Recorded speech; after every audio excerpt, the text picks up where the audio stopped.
Okay.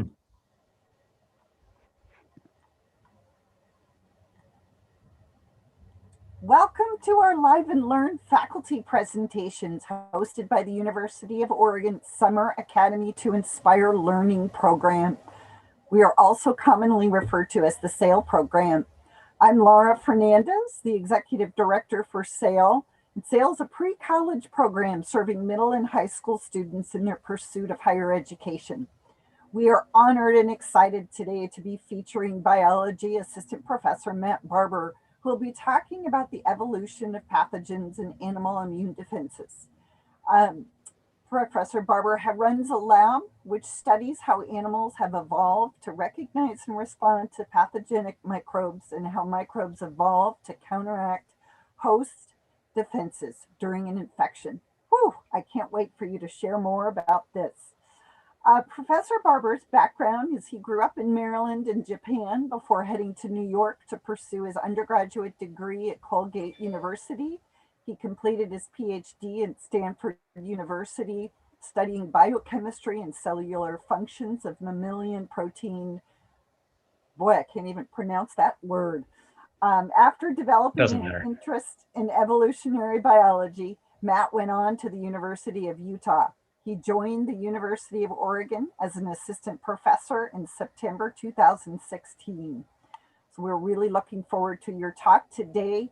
Participants, when you're with us today, please feel free to enter any questions into the chat at any time, and Professor Barber will answer throughout the session.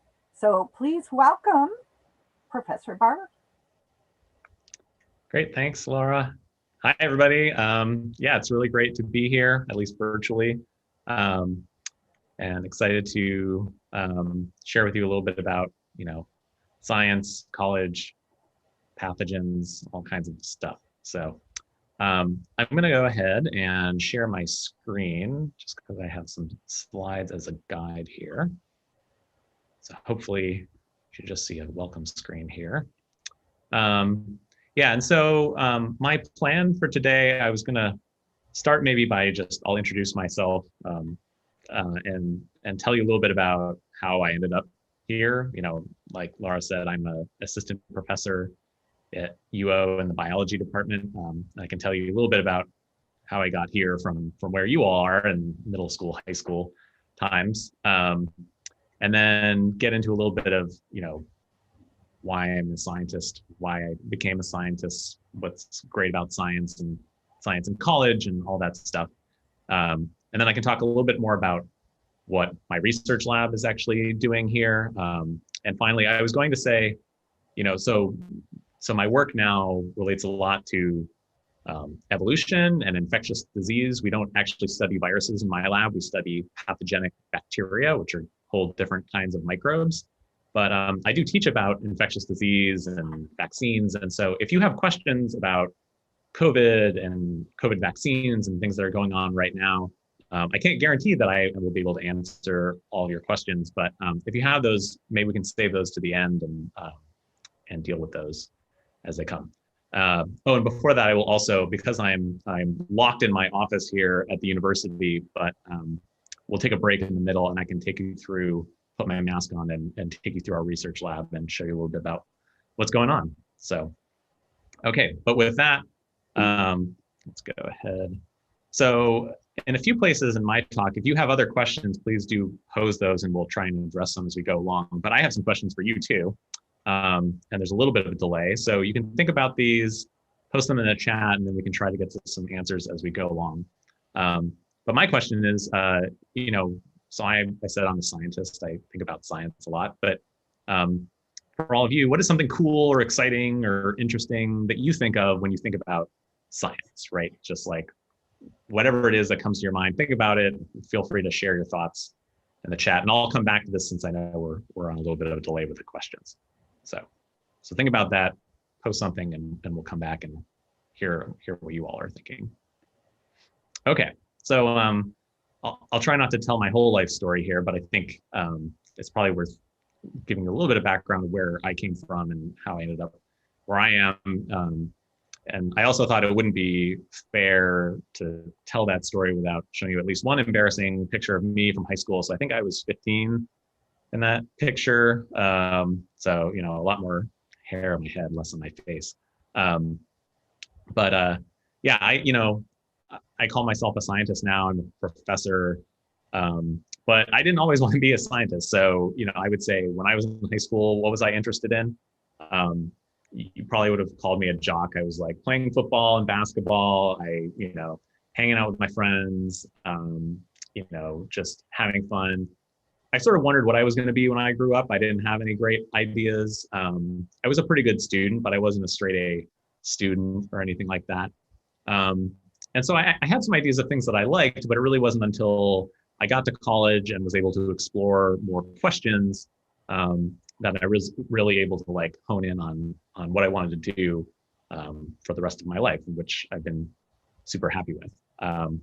And partly, you know, that happened through a lot of experiences in college, but partly it was also, you know, the classes that I took and the subjects that I could take. So when I was in high school, you know, like many of you, I was able to take biology, some chemistry, other natural science, and I like those things. I wasn't sure that that was what I wanted to do for a career. I was maybe interested in health or, you know, being a doctor or a nurse practitioner or some kind of healthcare profession. I really liked history. But I didn't know how I was going to make a career out of history. But I went to college and I took a bunch of courses and different things that were influential for me. So some of these ended up being directly related to my career path, like cell biology, like learning how cells work as like little machines in our bodies. It was really cool and interesting, and I was able to take an entire course on that. Genetics and molecular biology, ecology, so like understanding how populations of organisms interact with each other and their environment. So these were all sort of life sciences things that, given what I do now, I can look back and say they were pretty relevant. But college was great because I was able to take other courses that were really cool and interesting, like Milton. So like, if you don't know who Milton is, he, you know, was a couple hundred years ago, wrote a whole lot of, you know, basically poetry. And this was like an English course that I took that was basically going through prose and poetry in a book that was like basically this thick was the textbook. But it was taught by the the head of the English department at the time. And he was just this great personality and really communicated this love for the literature that I thought was really fun. And like to this day, I still remember taking that course. It has no bearing on what I do in my job here every day, but it still had a big influence on me. And things like, you know, learning about novels, for example. So these were all things that were certainly influential for me in college. I think it's also worth like fast forwarding a little bit. So I'm a professor here, and what that basically means is I have two main jobs. One is, you know, teaching, which is disseminating knowledge, you know, to people, students. But then also doing research, which is, you know, you can think of doing research as generating new knowledge, right? Like learning new stuff that people didn't know before. You know, that maybe one day it'll be in a textbook and people will learn about it in the classroom. But the main classes, the courses that I teach now are molecular evolution is one. So we study how organisms evolve at the molecular level, their genes, and the proteins that their genes encode. And then I teach a course on immunology and infectious disease. So we study how our immune systems protect us from dangerous microbes and how disease-causing microbes, which we call pathogens, are able to infect our bodies and cause different kinds of diseases. And so these courses actually line up very well with the research I do in my lab. So my teaching and my research, it's very continuous. But if you notice, neither of those courses were ones that I put on this previous slide, things that I took in college. So, you know, all this is basically to say that you can keep on learning. And I tell my students this usually halfway through the course that, hey, I'm teaching you evolution, but I never took a course in evolution myself. You know, this was something that I continued to learn about during my career and later on. And that's just like, to me, a really fun thing about science is that it encourages you to learn. And if you're curious about things, if you have questions, like that's a big motivation is to get out there and try to find answers to questions that people didn't know about before. All right, so this was a question that I posed earlier, and I've been talking for a few minutes, so maybe it's a good time to break and hear some questions that people had. So I just wanted to hear if there were any cool or exciting things that people thought about when they thought about science. So I don't know if there's any input from the chat or other unrelated questions that people have. The only comment so far is just that they said that they like that everything is so new. Oh, wait a minute. Here is another one.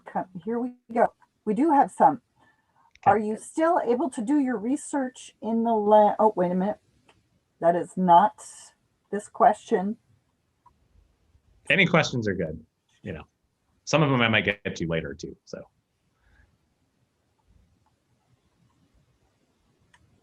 I think go through your, let's go a little bit later because some of these I think you might talk about a little bit more when you dive deeper into your research. Great. Okay. Well, here's another thing you can think about in the meantime. You know, I talked a lot about questions we have and answering questions. So you can also think about out there, you know, are there questions that you have, like things that we don't understand that you think are really interesting that we'd like answers to? So, you know, maybe one example is there life out there in the universe beyond Earth, right? You know, this is something that a lot of people are curious and interested about. So think about that, and I'd kind of like to hear what people are thinking. All right, but getting to the questions that we think about in my research lab, and when I break these down nowadays, you know, every year it seems to change, but this year what I've been saying is there's really two big questions that we're interested in my research lab. And the first is, how has the evolution of animals, and that includes humans, been influenced by our interactions with microbes? So microorganisms like viruses, bacteria, fungi that live in and on our bodies. And the second sort of related question is, how do microbes themselves evolve and adapt to be able to live in the human body? And so, you know, and when I talk about, I'll get to it in a slide or two. Before I say more about what we're working on, I just also wanted to share, like, these are the people, you know, doing most of the science in my research lab. This is all the current and former people that have been in my group since I came to Oregon. And this includes a lot of people like, this is Wyatt, who's a current, I don't know if you can see my mouse, probably not, that's okay. But we have current and former undergraduates at UO. I have one Eugene high school student who worked in my lab for a few months, but also includes PhD students, postdoctoral fellows who are people who've gotten their PhD, they've gone through college, they've got a PhD in biology or related field. Now they're doing more research.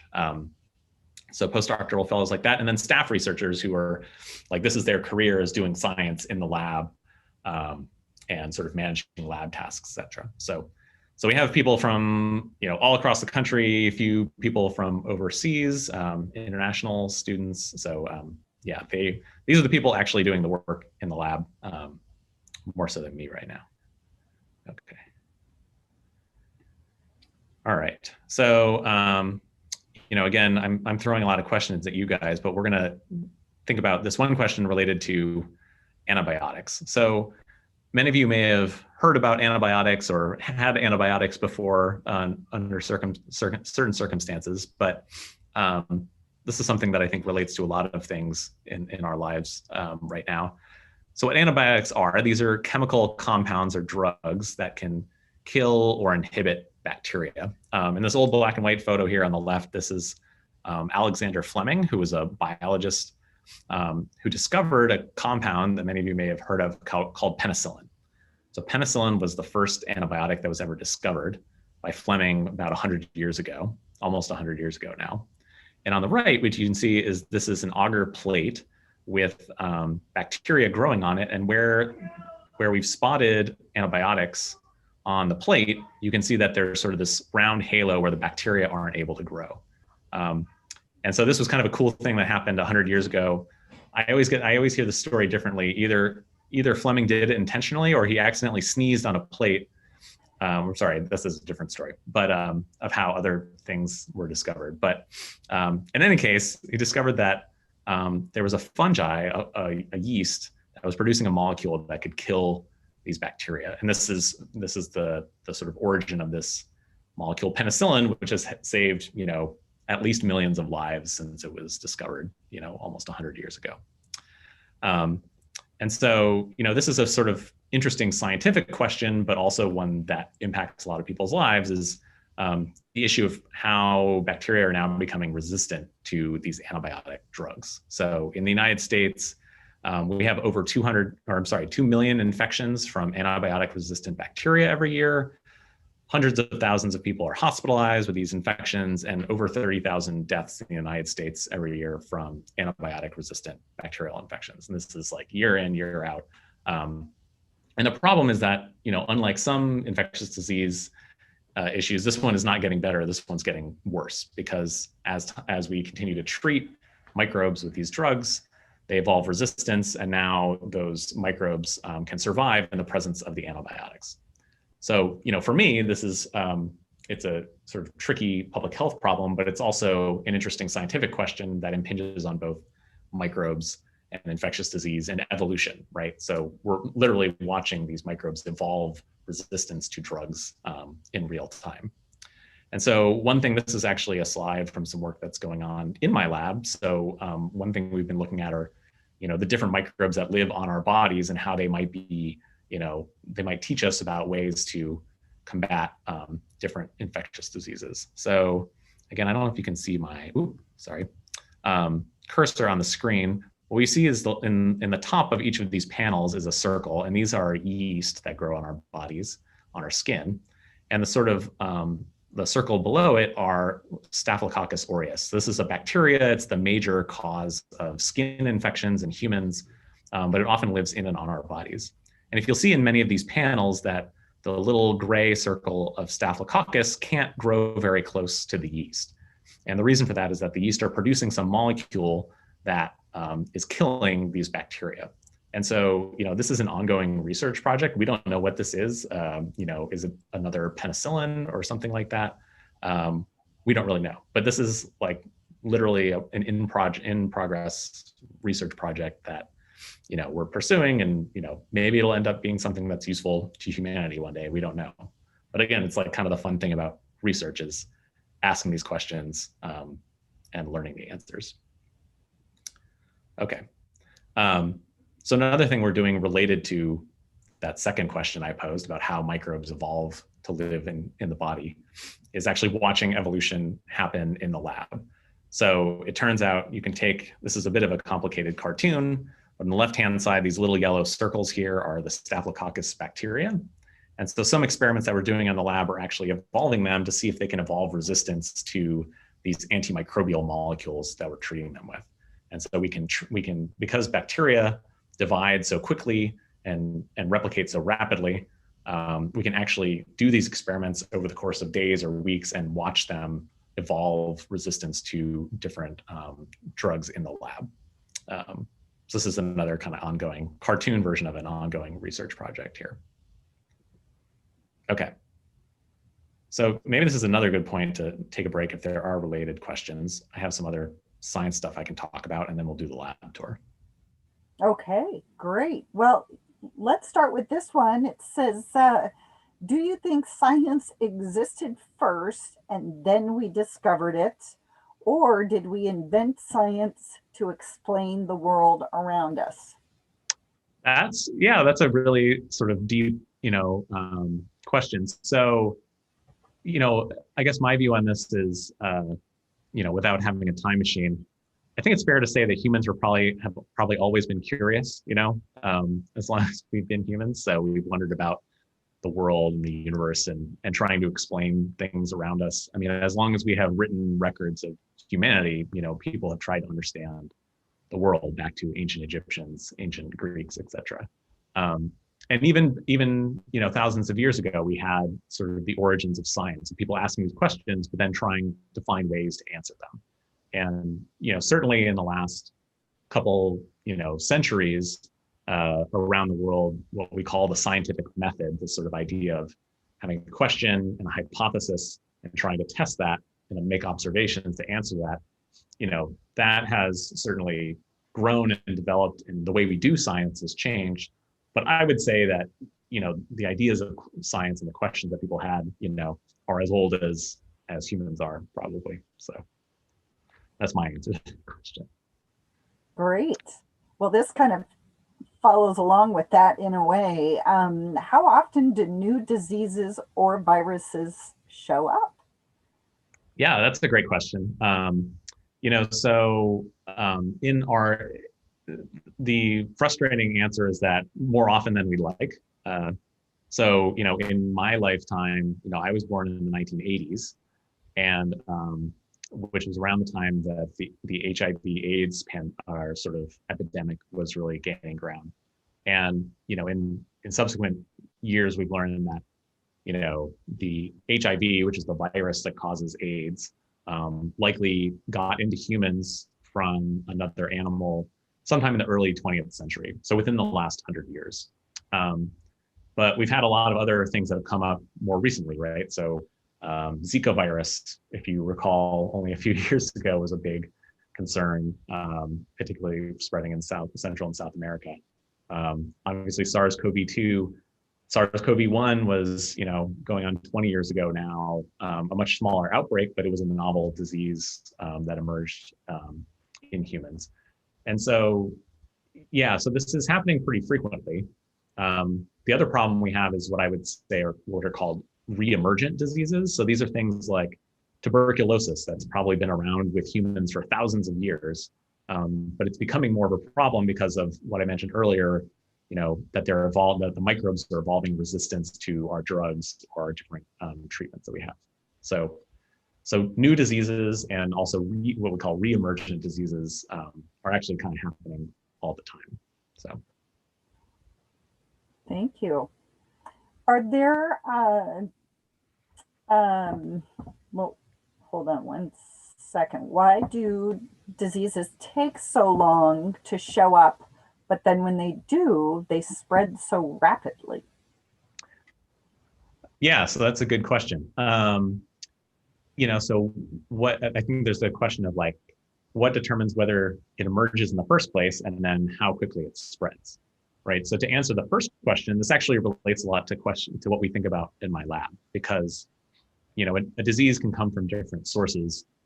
In the case of, say, SARS-CoV-2, our best answer right now is that this is a virus that exists in likely bats or some other mammal that affects those animals, and that at some point jumped into humans. And how that happened, this happens different ways. Sometimes it's just close contact. You might be bitten by an animal that's infected with that microbe.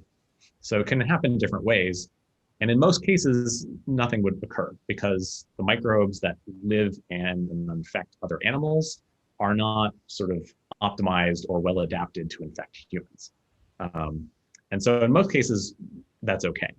The problem is that, like I just showed you in my last slide, that we can evolve microbes in the lab very quickly, viruses, bacteria, so they can change their genetic material and adapt very quickly. And they're diverse, right? The population of them is variable.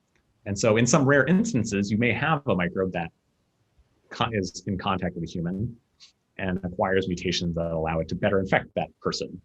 And then usually that's a dead end. Usually it might infect that person and then it goes away.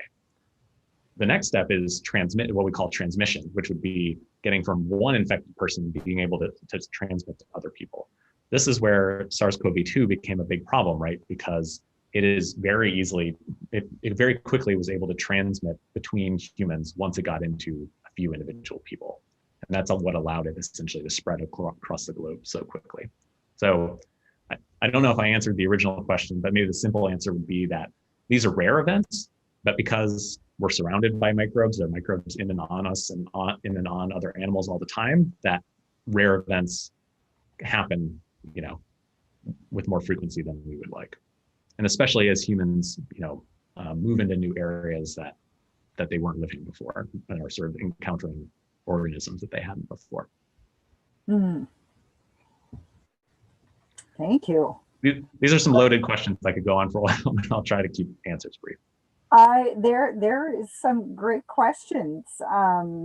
Yeah. Are there diseases that are only found in certain animals and can't be spread to others? So you were kind of just talking about that a little bit. Yeah. This, and I don't have, a visual aid to show this, but yes. So this gets at a concept that in infectious disease we think of as host range or tropism. So the word host is usually referred to as if a microbe is infecting an animal or a plant, that animal or plant is the host. So we talk about SARS-CoV-2, for example, likely has maybe a bat or some other mammal that is its normal host, and humans are a new host species for that virus. And so, there are many pathogens that infect other animals that can't get into humans, and so we don't know much about them, or they don't become a problem unless they're causing a lot of destruction in another species. So one example could be, some of you may have heard, there's a disease called white nose syndrome in bats. And so it's affecting bats all over the world. It's spreading across North America. We're having thousands or millions of bats dying from this disease. Thankfully, it doesn't get into humans, so it doesn't cause problems for humans. But so the vast majority of these microbes infect one or a few types of hosts. But we do have cases of ones that can infect many, or they infect animals and have the ability to get into humans. And there's many examples of this. Ebola virus, Yersinia pestis, which is a bacteria that causes the Black Plague or the Black Death that some of you may have heard about. These are all things that normally live in other animals, but in some cases can get into humans. So. And you talk a lot about evolution. So, some of them have started in just one host, but then evolve and are able to move on. Right. Well, and it happens the other way too. So there's some evidence that suggests that. So I mentioned tuberculosis, which is currently causes the most deaths from infectious disease across the world. So millions of deaths every year, and it's a bacterium. But there's a lot of evidence that suggests that humans have actually transmitted tuberculosis to other mammals in the past. So possibly to cattle or animals like seals and sea lions. And so it can kind of happen both ways, right? That the microbes can evolve to get from humans that they normally infect into some other host. So. One other question about, do scientists work as hard to find cures for diseases in animals as they do for diseases in humans? The honest answer is no. I think because we're quite concerned about human infectious disease and kind of like the stuff that's going on now with the current pandemic. A lot of infectious disease research does focus on humans for that reason. And the honest truth is that it's easier to get public support to fund research on human infectious diseases than it is for animals. But that said, there is quite a bit of research that happens through the National Institutes of Health, which is the US organization that funds a lot of biomedical research, as well as CDC, to understand infectious diseases in animals for a few reasons. One is that, for example, there are diseases that affect livestock, animals that humans kind of rely on, or crops like plants, right? So these can be really devastating infectious diseases that aren't directly killing humans, but certainly affect us in important ways. But there's also research right into things like I mentioned, the white nose fungus for bats, basically to promote conservation, right? So we're having many species around the world going extinct relating to human activity. And so infectious diseases play into that. And so there certainly is also research happening, to promote conservation of plant and animal species. Well, great. I think we have a few more questions, but they are more career related, so we could postpone those till the end. Okay, sounds good. All right, well, I can move on a little bit. So there's I'll sort of answer this. I answered the second question first about what were my labs working on. I'll speak for a few minutes about this other question, and then maybe we can take a pause and do a little quickie lab tour. So the other one I posed here is, how is the evolution of animals, including humans, been influenced by microbes, right? So I think this is something that humans are generally curious about, is how have we evolved and changed over time?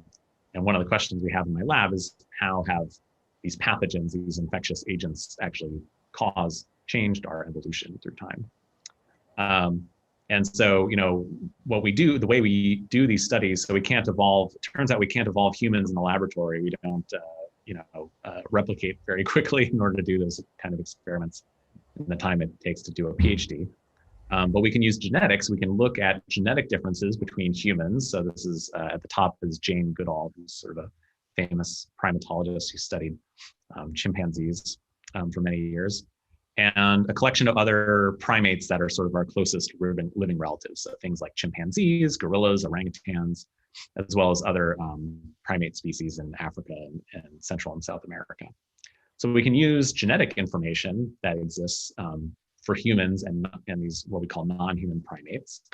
And then studies, again, in the context of bacteria that cause disease in humans. And so this is, I showed you sort of an example on the last slide with, or the last few slides with Staphylococcus aureus, this skin pathogen often. But we have projects going on in my lab with a lot of other agents. So on the top right, we've done some work with Neisseria gonorrhoeae, which is a bacteria that causes gonorrhea, major sexually transmitted disease in humans. Other bacteria that cause meningitis, which is sort of an inflammatory disease that infects the brain and similar tissues, as well as in the bottom, the middle pink one is Shigella, which is a bacteria that causes dysentery, so sort of gut diseases. And many of these, it turns out, are sort of well adapted to humans. They infect humans, but not other species. And so we're trying to understand what makes them sort of well adapted to humans, and why can't they get out into other primates, for example. So the one sort of example story I'll tell you about is it turns out many of these microbes live in our bodies, either on the skin or in your gut or in sort of the respiratory tract, your throat and your nose and your mouth. But in order to live, they actually have to attach to a surface, and then they can grow and spread and live. And so in order to do this, in this case, the bacteria is sort of pink, and then it has these molecules on its surface, which we call adhesins, that allow them to attach to different surfaces. And so for many microbes that are not dangerous to humans, they simply attach and they grow, and you never know that they're there. But for others, they might attach to a cell on the surface of the body, and then invade that cell, actually get inside and cause an infection in that cell. And in other cases, they may attach and then use this as a way to inject toxins into a host cell and cause damage that's associated with the disease. And so this ability of microbes to attach to host cells and interact with them, we think could have been important during our evolution, right? So if we had mutations in genes that don't allow microbes to do this, they may have been beneficial during human history or during the evolution of primates and other species. And so to understand this, what we've been doing in the lab are actual, not evolving microbes in this case, but actually making proteins that are encoded by those genes that I mentioned from different primate species, and looking at how they physically interact with different human pathogenic bacteria. So we can take in this case, a bacteria called H. pylori, which infects the stomach, and a human protein called CCAM1. So this is one of these cell surface proteins that bacteria can attach to and stick onto to grow. And then look at how they interact in the test tube, essentially, to understand this interaction. And I'm just going to sort of summarize this. The middle panel, this is in the middle how we actually visualize or test these interactions between these molecules. On the right-hand side, I've just sort of summarized the result. But you can see that this bacteria can interact with the CCAM protein from humans, which we knew because it naturally infects humans, and also from chimpanzees and gorillas, but not bonobos, for example, which are sort of the sister species to chimpanzees. So along with chimps, they're our closest primate relative. And so, we're trying to understand the lab, what happened during bonobo evolution that allowed it to evade recognition by these kinds of bacterial proteins. And so that's turned out to be really fun and interesting. And one thing that is totally ongoing that we don't have answers for yet is that these CCAM genes are also variable in human populations. And so it turns out on the right-hand side, this is just looking at different genetic variants of this gene in humans. And so in African populations, which are way more diverse than other populations around the globe, there are versions of the CCAM gene that are different, and they're different in the part of the protein that binds to many bacteria.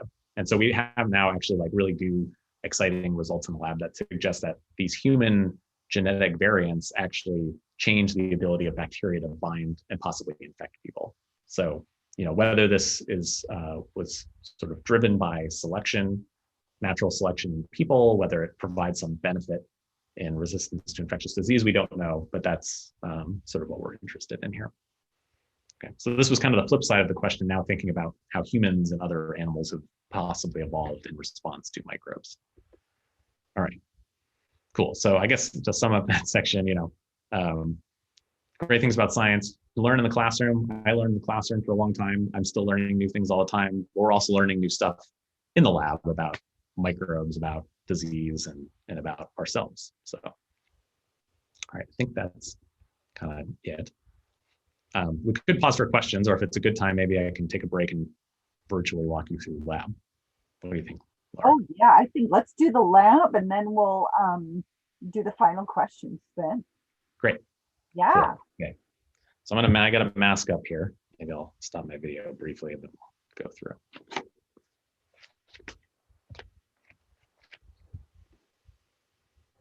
Okay, ready? Here we go. Woohoo! So it might be a little bit bumpy. I'll try to keep it steady, but no worries. It's real live tour. Yeah, that's right. Yeah, so this is my office. Don't look. It's a mess. Okay. And so yeah, this is my lab. We're sort of between shifts right now, so people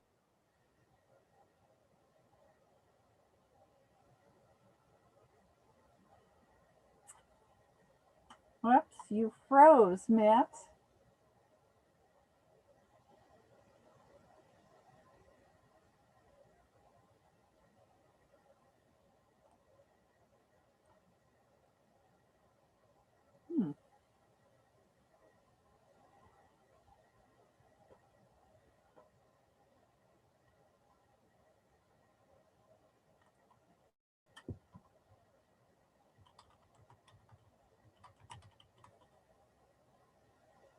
Whoop. Hi, Matt. Are you there? Yes, you froze for a minute there. So. Okay. Hopefully we're still okay.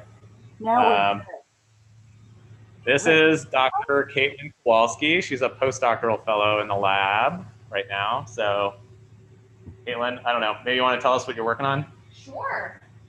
Briefly. Hi. I'm interested in how fungi that live on our skin interact with bacteria. And so I have some of that bacteria growing here. I don't know if you can see on this plate if I cover it. Ooh. So I spend a lot of time just counting little dots of bacteria to see how much survive when they're with the fungus and how much survive without the fungus. And so that's mostly what I spend my days doing. And today I'm spending some time working with this bacteria, extracting some DNA. So just like we have DNA, the bacteria have DNA. And so I'm hoping to extract it from the cells and eventually sequence it. That's what I'm up to. Thanks. All right. Thanks, Katelyn. All right. Cool.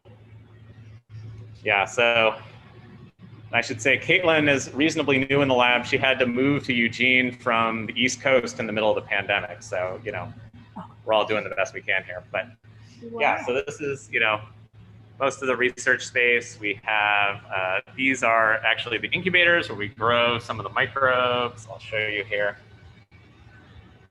So yeah, you can see the flasks spinning in there, and they're little glass bottles that actually have the microbes growing in them. So this is how we grow them. And,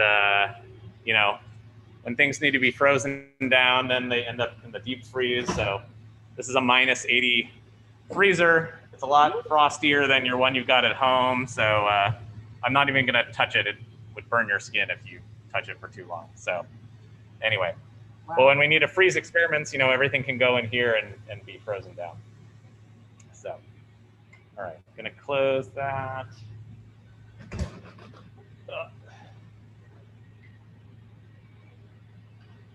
Just make sure it's sealed properly. Okay, cool.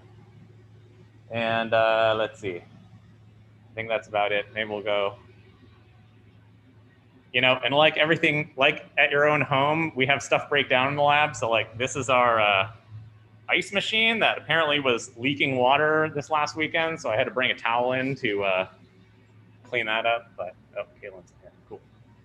So yeah, but anyway, this is our lab space. So, you know, this is where the science happens.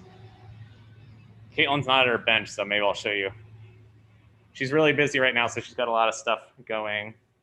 A lot of all the plates have bacteria on them, the test tubes with the bacteria. So anyway. All right. So I think I will go ahead and go back into my office. So Matt, when you have someone like Katelyn working on a project, do most projects, are they like years long, or are they a couple months long, or what kind of duration?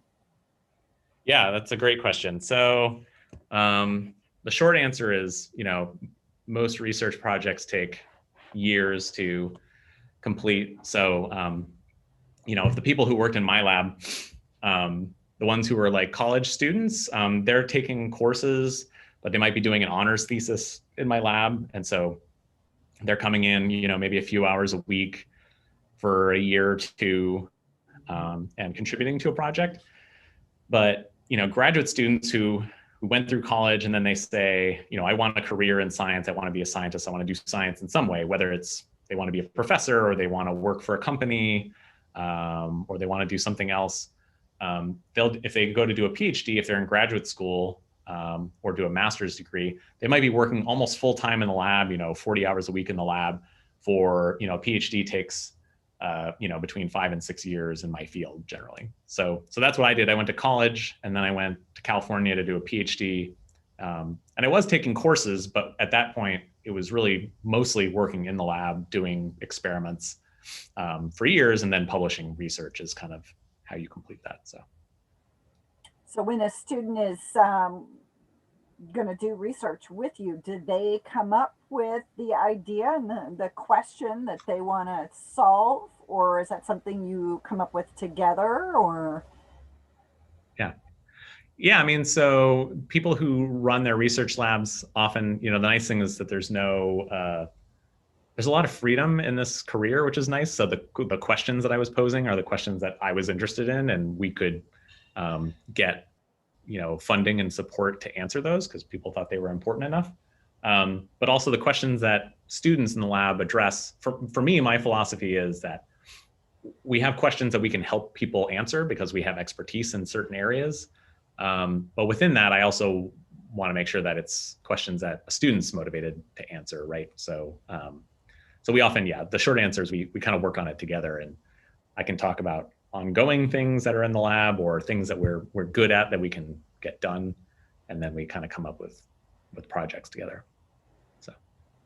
So I'll say, for example, that Katelyn, who you saw, she's a more senior researcher. She's already done her PhD.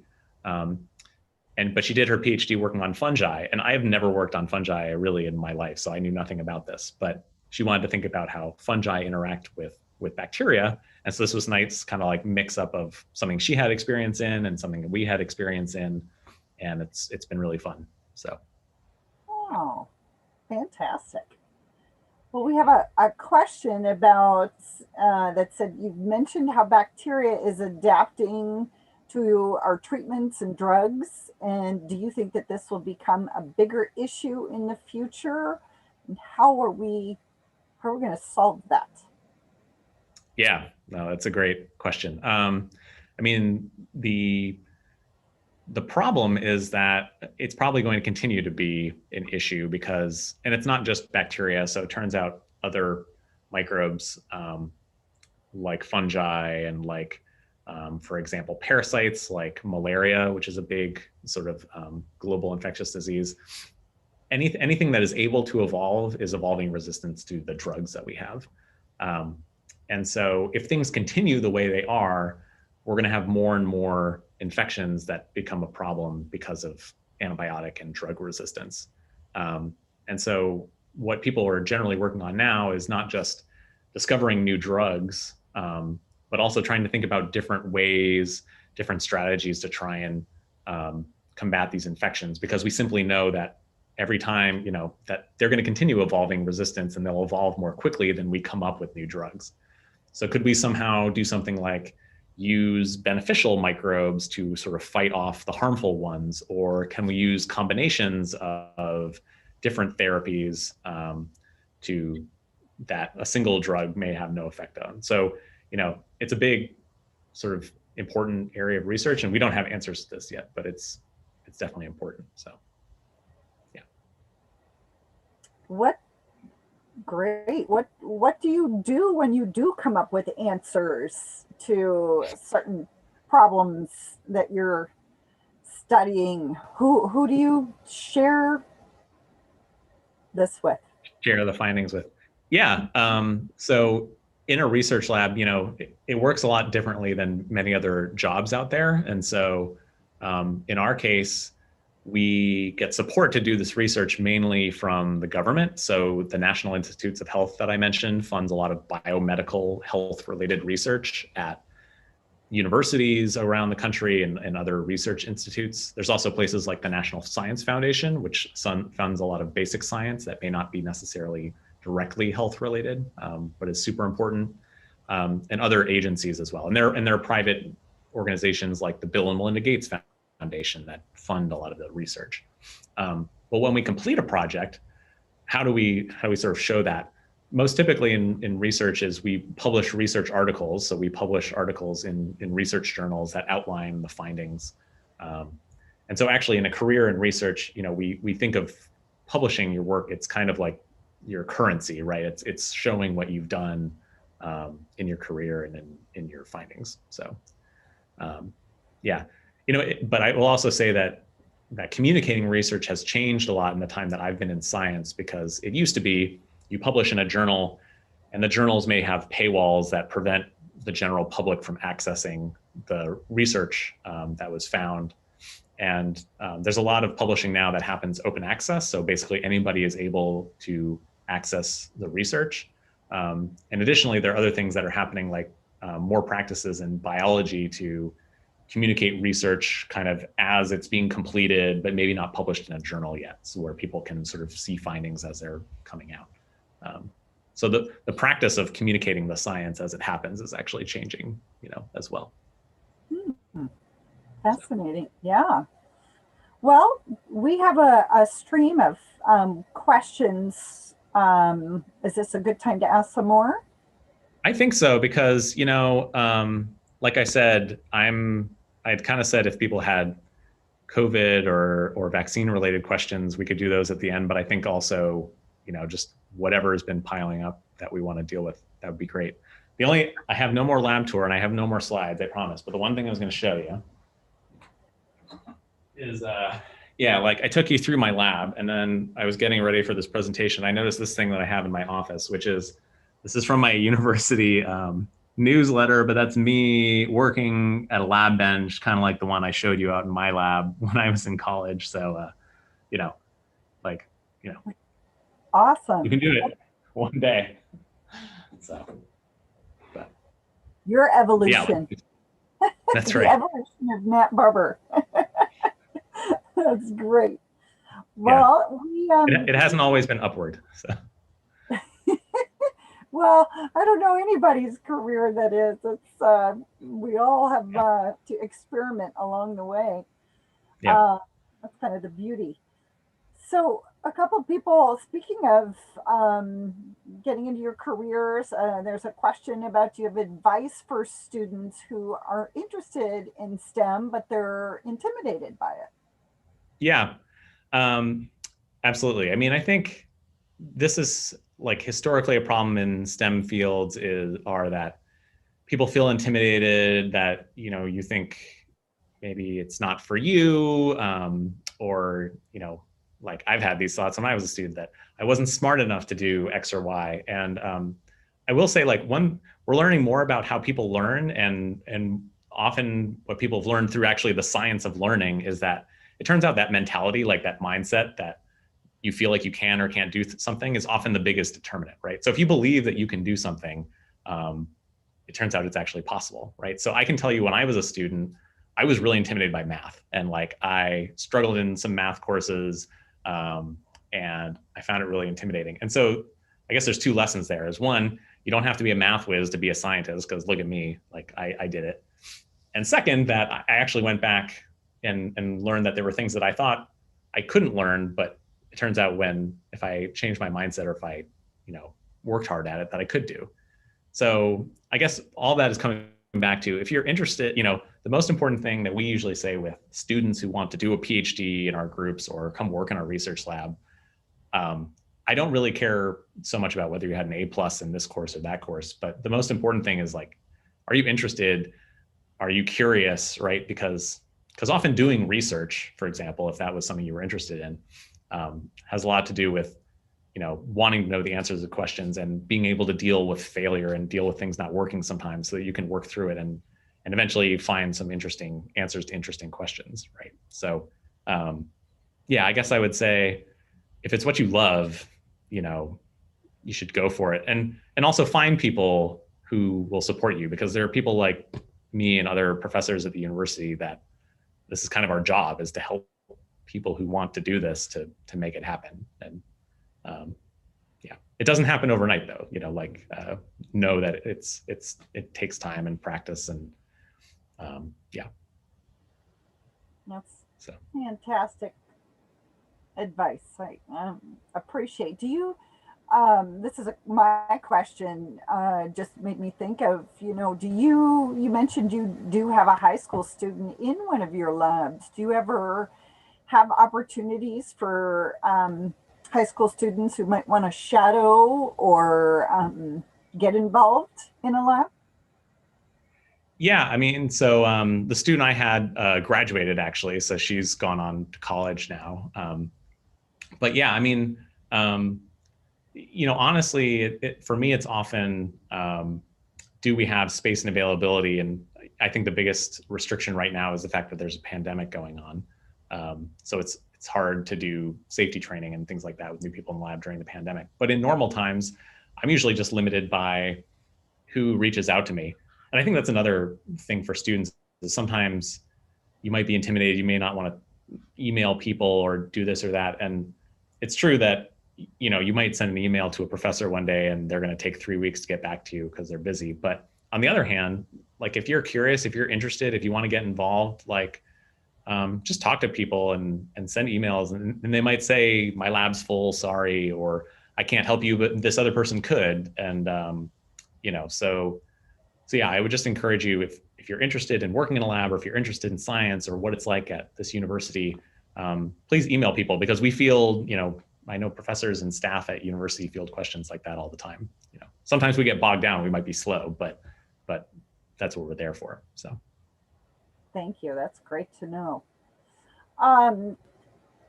One of the questions for you is, what is the most interesting thing that you've learned or discovered? That's a big one. Yeah. So honestly, some of the stuff, I didn't give you the whole story, but like, I think some of the stuff that's going on in the lab right now between, this skin fungi, bacterial pathogen study that Katelyn's working on, and also this study with the CCAM genes, and especially how they're varying in humans. I mean, honestly, I think those might be the coolest things that have gone on for me. I will say I did a PhD in a pretty unrelated field, and wrote a big research paper that was published and got a lot of recognition. And similarly, when I was a postdoc after my PhD, so I feel very like lucky with the work I've done in the past. But the great thing for me is that I think the coolest thing that's happening is the stuff that's happening right now, like the stuff that, like, Katelyn's out there working on, or anything like that. I will, the caveat of that with research is that one thing that I think a lot of people struggle with is that none of that is predictable. You can struggle with things, and research is notoriously, like, you're trying to fix things and they don't work, and it can take a lot of time. But when they do work, or when you do have a breakthrough, right, or a eureka moment, it's like the best feeling for me. I should also say I had a former UO undergrad who has worked in my lab now for about 1.5 years, and he had a project that he's been struggling with for the better part of a year, and just like had his kind of breakthrough moment, and he's got all these interesting results about the CCAM project I showed you. And so, yeah, it's been fun, not just like I'm not the one doing that work, but to like see that for other people, to have that breakthrough has been awesome. That's great to know. It is to know that patience is important, and just keep the persistence. Well, we don't have any COVID specific questions other than I think you've kind of already answered. They were asking if, how are you handling COVID, continuing to work in your lab during COVID? And I kind of think you have answered that a little bit. Is there anything you want to expand on that, or? No, I mean, as far as my lab, yeah, I think with everybody with school that you're all dealing with and our jobs, and, I have young kids, so dealing with things like childcare. I mean, it's obviously been a big struggle for everyone. I think as a scientist, what's interesting, and as a human, what's sort of disconcerting or tough is just that we're sort of going through what a lot of scientists have always worried is maybe not the worst case scenario, but a bad scenario, right? So it's been 100 years since we had an event like this, and none of us were sure that it would happen in our lifetimes. But yeah, I mean, I guess it's been so both tough and interesting to see what's gone on in the world in the last year. But I mean, I think I'm also hopeful, and like part of why I'm glad to be a scientist is, we developed vaccines in like historic, what would have normally taken 10 years, or what people are getting now and getting protection for. And it's cool science, but it's also like saving people's lives, which is really gratifying. So yeah. That is pretty spectacular that they've been able to make vaccines in such a much faster pace. And how do you explain that? Is it just because of the amount of money that's poured into, like, how do you speed up research? Yeah, I mean, it's partly the money and just the people's effort. And I think another thing is that, people were interested in these so-called mRNA vaccines. So the Pfizer and Moderna vaccines that are approved in the US are kind of a different vaccine technology than has ever been approved before.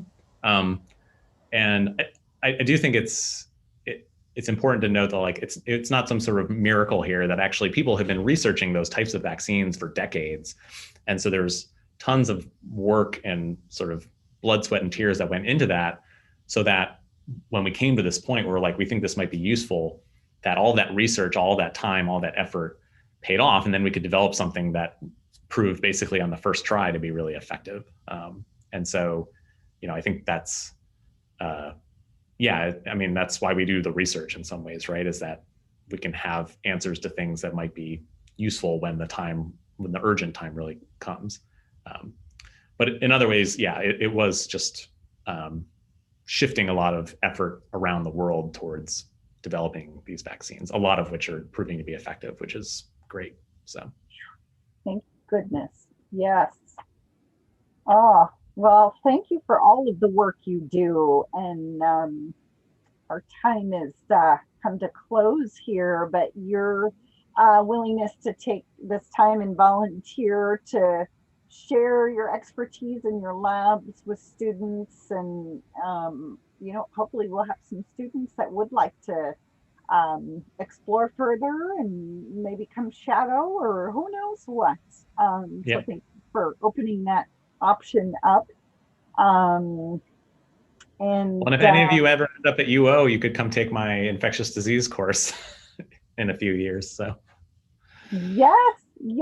Is that open for all grade levels, or is that upper level, or? It's a little bit upper level, but once you're through basic biology, it's available to all people. Yeah. So. Awesome. Well, Matt, thank you so much again for your time. And anyone who has questions in the near future regarding this presentation, you can email the sales staff at uoregon.edu email address, and we can help get those answers for you. So Have a wonderful rest of the day, and we'll be in touch. Great. Thank you. Yep. Stay safe, everybody.